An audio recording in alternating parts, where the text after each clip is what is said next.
there, my name is Melinda Dunstan and welcome to the I Ching Cafe and our weekly I Ching forecast for the week commencing the 19th of August 2024. Thank you for being here with me. When we work with these I Chings, we have to remember that we are personally responsible for our own personal development, our own spiritual development, our life. 100% responsible. And so we can't hand our power over to the I Ching or any other tool. It's a tool to help us achieve that responsibility. So if this is part of your life and part of your meaningful journey forward, it is an absolute blessing for me. And I thank you for being here with me. Last week, when we worked with the I Ching, we had Hexagram 11, peace, all right, the union of heaven on earth, things lining up, things making sense, things connecting, two interesting changing lines, working with the idea of being connected and taking action and pulling up that ribbon grass, seeing what follows, seeing what connects to what you're trying to do, and understanding the powerful connection and union at this time that you're working through. Plus, Hexagram 48, the well, came up, tuning our attention into the structure we are building. What is the well that is going to connect us to the infinite supply of energy that is all around us? Whether that's in your personal life, what does your well symbolize? Whether that's in your business life and your teams, what is the structures? What are those things that connect you to abundance, to flow, to resources, to getting the job done and fulfilling your purpose? So I hope that some insights around your alignment with peace, your connections and unions, and the well, your structures, connected for you last week and brought you some insight, some development, some support. Please do share a comment. I must say the week didn't feel like I was piecing out the whole week. It felt like really intense. There were some intense moments in the week, but I could see that connection happening. I could see that alignment of things lining up in my own mind, and that well really connected for me. And I tuned my attention into that structure I was building and how that can help what I'm trying to achieve. So I hope for you there was something useful, and always comments are awesome. So please do leave some comments and share with how the hexagrams worked through you last week. Right, this week, what are we paying attention to? All the 64 hexagrams, what are the one or two hexagrams that have come to bring us some guidance to help us grow and to help us fulfill our mission? So our first hexagram for this week is hexagram 64, before completion. So 63 and 64 are the tail end of the 64 hexagrams, and they represent two facets of closing off, endings, completion. Whereas at the beginning of the set, hexagram 1 and 2, right, are startup creation hexagrams, two facets of the creation process. So we have this creation process at the beginning, and we have right at the end the whole lot sandwiched by the completion process of 63 and 64. So 64, although it is the last hexagram in the set, it represents before completion. It connects us to this idea that you'll see throughout the text in the I Ching, talking about crossing the great water. We've been on an undertaking and we're crossing the great water. We are crossing the challenge. We are completing a process of challenge, growth, and something important. 63, hexagram 63, is what happens when we're at that tail end. We're just about to finish the crossing. Here we are starting the finishing. So I know I often talk about hexagram 63 as finishing the finishing, and this is starting the finishing. Okay. And so it talks about this closeout process as we are bringing things to a close, a cycle, a project, a client delivery, whatever this might be for you. We are tuned into cycles of how to complete well the closing process. So we can liken this idea of this hexagram to the mountaineering journey of summiting any great mountain. You have a whole long journey of progressing towards the summit, and then that last little night, or get up at midnight, or that last little early morning push to that summit is a short distance, but it is the most treacherous and most important of the journey. And that ties this idea with this hexagram that we have to be absolutely conscious and present and focused as we complete whatever's in front of us. Whatever is being brought to our attention as needing completion, it needs our love, our care, our absolute focus, and our absolute connection to the moment. This is not the time to run, to rush, to skip steps, to think, oh, there, I can see the summit. Let's go. We're almost there. That is the way that you die on mountains. Okay, that last little bit is really dialing us into being present with what we are doing, being thoughtful and mindful, getting on with the job, crossing the water, okay? We don't stop, but we're absolutely mindful of our environment, where we're at, what's happening, the information coming at us, and we're just absolutely focused and in the zone. That is the energy we need to connect with this week. We don't rush it. We don't be bold and arrogant. Oh no, because the mountain will show us, right? The mountain will show us who's in charge. So this week, we are putting in front of us the things that are being closed off. And you might find that there is something very obvious for you that you need to finish off this week, or something that is connecting you to the finishing off process. It's not from a timing point of view always about this is the week where something has to close off. It's connecting us to what we should focus on. That is the question we ask the I Ching every week. What should we focus on?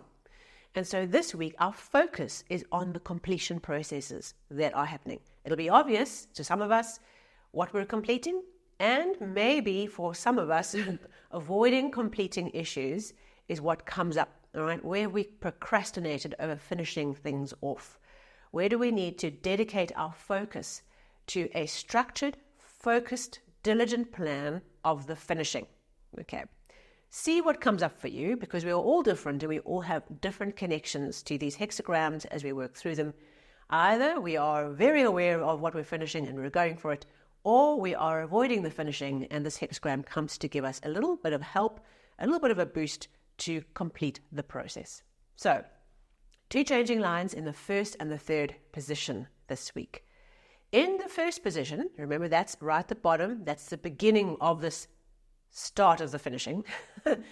And this talks about the little fox wanting to cross the water and running into the river too fast and getting his tail wet. And then, you see this image of this little fox going, and trying to backtrack and feeling very humiliated, okay, and embarrassed because it raced into the water without thinking and trying to go too fast. So as we start off the week, one of the key energies we're working with is for our finishing process, the things that we're bringing in for a close, is to rebuke the tendency of thinking finishing requires brute strength, rushing, right, and a panicked process. No, just hold back wherever you are feeling that urge to rush in to finish things, all right? What happens is in that rushing, okay, we make mistakes, right? And they might not be fatal. I mean, the fox has got its tail wet. This is not a life-threatening situation, but it's deeply humiliating and unnecessary. What we want to do is we want to be cautious and careful and focused and aware of what the risks are of rushing headlong into the finishing process. Okay, we don't want to take a hammer and just hammer the situation. Just take that nail, just hammer it in. Okay, it's might be a screw. It might be a different type of thing. We need to use a different type of tool. So this week, as we start up, that changing line says, just be conscious, just be aware of where you have this urge to rush into the solution. Okay, because we make mistakes that way. Just a little bit of preparation, a little bit of thinking, a little bit of just holding back will help us mitigate the risk that we bring to the situation by rushing in like this young fox does without thinking. In the third position, you know that the third line is just before we cross the chasm into the top trigram. It's a position of trickiness, okay? We're about to cross. And this line is no different. It says we're about to make this important transition. We're on the threshold. And like the little fox, right, in the line 1, we run the risk of not being ready to push, okay? So there's something around this line where we are now needing to, okay, we've got to cross the great water. This is the time. But there's something we're missing. And it's described in the line as we have something important to do, but we don't have enough sufficient power on our own to do it. There's something missing here, all right? Something missing. So what we have to do is we have to gather our focus. We have to gather our intent. We have to focus our energy on the process that we're undertaking. Think about having been through the Olympics, where you see these athletes, before they jump in the water or they start their running race, they've got a process of bringing their whole energy in, hyper-focused. Okay, that's the kind of process of like just getting very zen, right, in the moment, gathering in helpers where we are underpowered. And once our team is assimilated, cross. Okay, so this line is not saying, wait, don't take any action. It's saying we have to cross. The moment is here. But we have to gather in our energy, gather in our focus, gather in our team, get everyone on the same page, bring in resources where we are missing resources, bring in expertise where we're missing expertise. Take a deep breath and cross. Okay, go for it. And the value of doing this process, of crossing in this way with focus and purpose, unlocks wonderful blessings in the process to come.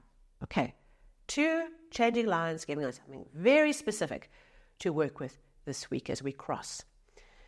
Now, outcome hexagram. Where do these energies flow? We've got 2 changing lines. They transform the first hexagram, the main energy of the week, into a second outcome relating or victory hexagram. And it is the blessed and beloved hexagram 14, possession in great measure of spiritual wealth and abundance. This is a beautiful hexagram. It is the hexagram of wealth of all kinds. I often say with this hexagram, don't expect that in this week, all right, the gold bar drops out of the sky. No, this is about tapping us into the wealth that's all around us, the abundance consciousness, okay? Because an abundance consciousness is more powerful than just having the cash in our hands or the gold bar, because it's a gift that keeps on giving. All right. An abundance consciousness connects us not just to financial wealth, but also health wealth, wealth of the spirit, wealth of relationships, all the different types of wealth that we can experience in our lives. I affirm for you, the gold bar does arrive. Okay, that would be great. Be ready to catch it, okay? But this is actually about understanding where abundance of any kind is important for us and how we can then share that abundance. As we receive, we give to others, not necessarily giving them what we've earned, but giving people the way, the path, the understanding, the knowledge. As you receive a blessing, share that blessing, because that amplifies the blessing. You have 2 candles, okay? One's lit, one's unlit. When that candle lights the unlit candle, the first candle is not diminished. All that happens is everything's brighter. And that's the idea with this hexagram. There's light, there's abundance, there's an opportunity to connect with something very powerful, something very valuable on our path this coming week, because we have completed something important. We have worked with this energy. We've not been the young fox. We've been diligent and present in our environment. We have reached out to good helpers. We've been hyper-focused. We've drawn our focus in. We have a crystal clear focus as to what's important. And we cross. That is how we activate abundance in our lives at this time. We don't avoid what needs to be completed. We don't procrastinate, but we make sure the timing is right, the helpers are right, we have what we need, that we are hyper-focused on what's important, putting down all the noise. We take a deep breath in, and we cross. That is what this week is asking us to pay attention to. Thank you so much. If you liked and enjoyed this episode, a thumbs up, a like would be really good. Or a share to someone who needs some inspiration at this time. And of course, if you're new to the channel, hit the subscribe button and the bell so you get new episodes into your app. And the same for the podcast version, hit the follow button. And I look forward to seeing you next week for our last weekly overview for August, as we start getting ready for moving towards September. Interesting times lie ahead. Thank you so much, and I look forward to seeing you soon.